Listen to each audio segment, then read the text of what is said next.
Emília Vašáriová, divadelní a filmová herečka. Natočila dlouhý seznam filmů a televizních pořadů. Nikdy ale neopustila hraní v divadle. Dáma, která je držitelkou titulu Slovenská herečka století, vystupuje na jevišti víc než 60 let. Jak náročné pro ní byly herecké začátky, byly někdy momenty, kdy chtěla s herectvím skončit. A co jí drží v naději ve chvílích, kdy je svět okolo nervózní a rozhádaný. Sledujete Spotlight, aktuálně.cz. Já vás tady vítám, děkuji za to, že jste přišla. Ďakujem pekne, ďakujem za pozvanie. Ďakujem vám. Máte vůbec spočítáno, kolik těch divadelních, filmových, televizních rolí vám ten herecký život přinesl? To nie. Je to vůbec možné? Ja zase ani nie som taký dochvíľný človek, aby som si robila nejaké denníky alebo tak. Takže áno, keď robím nejaké rozhovory alebo nejaká kniha, tak sa to tam akože musím pospomínať, čo všetko bolo a väčšinou, ale že by som vedela, koľko toho bolo. Bolo toho dosť. Tak akurát. A těch nejmilejších, těch, které vám opravdu přirostou k srdci, těch bylo taky hodně, anebo v tomhle ohledu třeba člověk prostě za tu kariéru má pár srdcových záležitostí, které mu tam zůstanou zapsané? Tak myslím si, že v tomto som mala trochu šťastie. Že som vždy pracovala, nemusela som robiť veci, ktoré som nechcela. To už neviem ako, ale dostala som to skrátka do vienka. Takže som vždy robila s ľuďmi, ktorí ma v tom povolaní nejakým spôsobom posúvali. To bola jedna vec. A druhá vec, že vlastne vždy som sa stretala s ľuďmi, ktorí mi niečo dali a vedela som, že pracujú aj na tom, aby ja som zase od nich niečo, aby som zase mohla ísť ďalšou rolou ďalej. Tak toto bolo a to si myslím, že je jedno z mála pozitív nášho podozrivého povolania. Ale mne sa toto sa mi podarilo. V čem je podle vás herectví podezřelé povolání? Vždy to bolo trochu a na Slovensku to bolo strašne podozrivé vždy. V tom čase, keď ja som vlastne začínala, tak ten pohľad na to, že čo asi je taká herečka, okrem toho, že je kolotočárka. Takže ešte, na to bylo nahlíženo? Tak ešte niečo, áno, akože, no, tak. Ta reputace, a to se změnilo v průběhu času? Ja teraz hovorím o Slovensku. Myslím, že v Čechách vždy bola trochu iná situácia. Že u vás už v tých 30 rokoch ste tu už mali hviezdy a filmy, ktoré si ľudia pamätajú dodnes, ešte tí, čo žijú. A my sme s nimi rástli a vedeli sme, ale na Slovensku, no tak, ako opatrne. Šlo to pomalej. Veľmi opatrne. Jak si užíváte ty pravidelné cesty do Česka, do Prahy? Stále jezdíte do divadla a pendlujete takhle řadu let. Dokonce jste říkala, že si vás i pamatovali řidiči autobusů. Teď už asi jezdíte možná i jinak, komfortněji, pohodlněji. Potrebujete tuhle československou spojku v živote? No až teraz som si to uvedomila, aké je to úžasné, pretože ja som skončila tak, že som išla hrať predstavenie, keď v Bratislave prvýkrát v našom divadle objavili niekoho, kto mal COVID. A bol to do okolností človek, ktorým som ja mohla prísť do styku. A ja som bola na ceste z Bratislavy a pred Brnom ma zastihla táto správa. Takže ja som zrušila tu celé to predstavenie a bolo to za takých zvláštnych okolností, lebo vyzeralo to ako, že som nejaký hypochonder, alebo tak, že v našom divadle je teda skutočne už v Národnom divadle Bratislavskom je COVID. No a tak ja som sa potom aj otočila so šoférom a odvtedy som tu nebola, nehrala. A teraz... A chybělo vám to? Ani neviem. Tak je pravda, že ten COVID bol zvláštny. Tak som bola 1,5 roka sama zatvorená v mojom dome. A ani moje deti nechodili, aby ma ušetrili. Ale tak zase tá pauza bola celkom dobrá. V tom zmysle, že človek uvedomil, že v akom kolotočí idem. Že ma to môže kľudne aj zabiť už. Že treba, hádam, spomaliť. Takže, ale potom som si uvedomila teraz, keď ma nahovorili na toto podujatie, na to představení, že ako mi je tu dobre. V jak rychlém kolotoči jedete teď? Protože v Pražském studiu 2 hrajete v Milostných dopisech pořád spolu s Milanem Kňažkem. Co vám to představení dává a co má dávat lidem? Tak zvláštne, že ja som sa dosť dlho bránila, pretože už aj v Bratislave mi to núkali. Asi pred 10 rokmi, ale to som si hovorila, no tak sedieť. ja som na javisku rada vždy prítomná aj fyzicky. Akože mám rada pohyb, aj všetko a pamätám si veci práve, takže že idem komplexne aj v spojitosti s tým, kde sa práve nachádzam, čo robím, čo som si vtedy vymyslela alebo nevymyslela, alebo čo priniesol režisér. Ale tak ako sedieť a čítať, ale sama som videla som pred rokmi, videla som Janu Hlaváčovú, moju drahú priateľku, keď to robila s pánom Kostkom, to je tiež môj priateľ, s ktorým sme točili, keď som bola celkom mladá. No a tak vtedy som sa bola na nich pozrieť, tu robili to v divadle na Vinohradoch a mne sa to vtedy veľmi páčilo, oni boli vtedy ale mladí ešte. A potom, asi pred 10 rokmi, som bola v Paríži. A vždy som dabovala francúzsku herečku, ktorá sa volá Anouk Aimée. Bola to proste veľká hviezda francúzskeho filmu. Napríklad taký najslávnejší film bol Muž a žena. To bol taký najkrásnejší film, z ktorého si musia všetci pamätať, s Trintignantom. Pardon, opravujem to. Ale videla som ju a co se stalo v té Paříži? Už práve akože v pokročilom veku. Ona teraz zomrela. Práve ak som na ňu začala spomínať, aj tam v tom štúdiu 2, tak do 4 týždňov sa objavila správa, že zomrela. A to som ju videla s Filipom Noiretom v krásnom divadle, kde stála jedna vstupenka 100 €. A bolo to veľký zážitok, hoci neviem celkom dobre po francúzsky, viem samozrejme, čo v tých listoch sa asi hovorí a tak, ale bol to úžasný zážitok pre mňa vidieť ju ešte raz, ako potom pomaličky odchádza z javiska. No a tak som sa toho dožila aj ja teraz. Vy sama na divadle a v divadle žijete víc než 60 let. Jak velký respekt člověk měl úplně na tom začátku? Vzpomenete si ještě na ty pocity a co vás třeba neopustilo dodnes? Co se s vámi táhne? Je to třeba, nevím, nějaká zdravá tréma? No, trému nějaké mám. Rituály? Trému mám, ja neviem, či je zdravá. Spíš nezdravou? Ale tu trému mám stále. Tak to ma neopustilo, že myslím si, že viac som človek, ktorý nemusí sa veľmi, ako by povedala moja mamička, vytrčať. A producírovať. A exhibovať. Áno. Tak myslím si, že to som považovala za taký najväčší mínus v mojom povolaní, že vždy som sa slušne tak ani netriasla skôr studené ruky, ktoré mám aj teraz. Takže teraz mám tiež trošku A co vám pomáhá i odbourat? Jak s tím tak ja som sa už naučila všeličo a viem aj takých pár jogínskych cvikov. Som ani netušila, že tá tréma sa dá vlastne vydýchať určite, tak ten dých je tam najdôležitejší, ale že vlastne tuto v okolí kolien sú také nejaké centrá, ku ktorým sa musí človek dopracovať cez celé telo.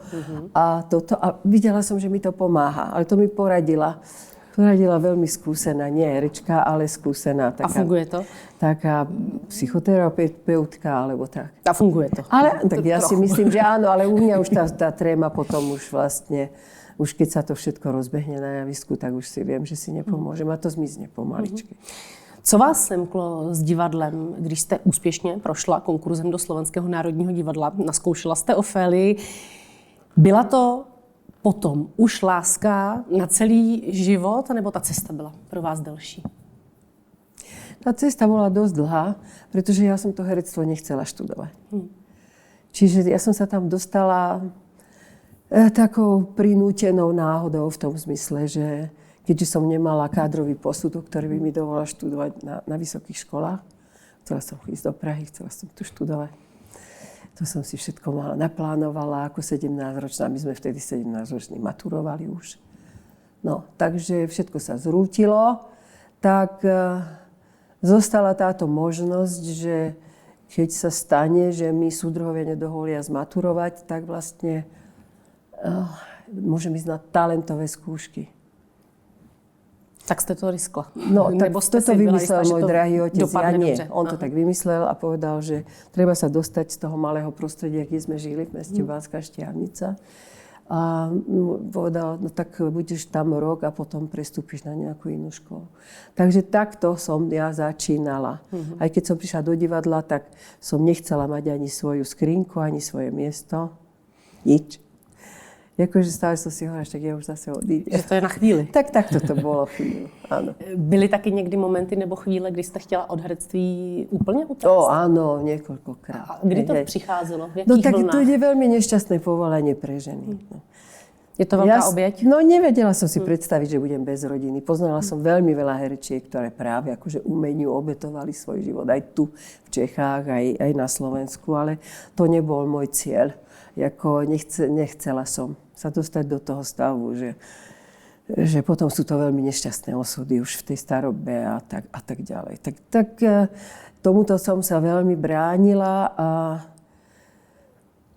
tak potom ťažko nájdete v tom povolaní partnera, ktorý je schopný toto všetko udržať. Ustát, vydržať. A špeciálne my teda, keď sme začínali s tými bratislavskými pondelkami, tak som bola každú chvíľu, každý pondelok niekde s nejakým iným kolegom a všetko, tak... Někdy se to těžce vysvětluje? No, ale nie, ale tak pokiaľ človek celkom... Nemáte človeka vedľa seba, ktorý to prostredie pozná, a vie, že alebo by mňa poznal lepšie, alebo tak, že v tom zmysle, že ma videl v tom prostredí, v ktorom pracujem. Pretože tie podmienky sú tam iné.